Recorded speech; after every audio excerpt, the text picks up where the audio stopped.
আসসালামু আলাইকুম। বিবাহ বিলম্বিত হচ্ছে? ২টি কাজ করলে। ১. নিঃস্বার্থক আর উপকার করুন। ২.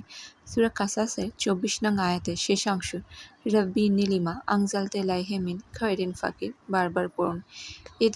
এই দুটি কাজ করার পরে আল্লাহ তাআলা নবী হযরত মুসা আলাইহিস সালামের বিবাহের ব্যবস্থা করে দিয়েছিলেন। বিশেষ হাদিয়া বিবাহের জন্য আল্লাহ পাক যেন উত্তম জীবনসঙ্গী মিলিয়ে দেন। এ সম্পর্কিত আরও কিছু অতীব গুরুত্বপূর্ণ আমল আমি আমার চ্যানেলে এর মধ্যে আপনাদের সাথে শেয়ার করেছি। আপনারা সেগুলো দেখে নেবেন। বর্তমান সময়ে বিয়ে বিয়েতে বিলম্ব একটি কমন বিষয় হয়ে দাঁড়িয়েছে। সে ছেলে হোক বা মেয়ে হোক, এটির বিভিন্ন ধরনের কারণ হতে পারে।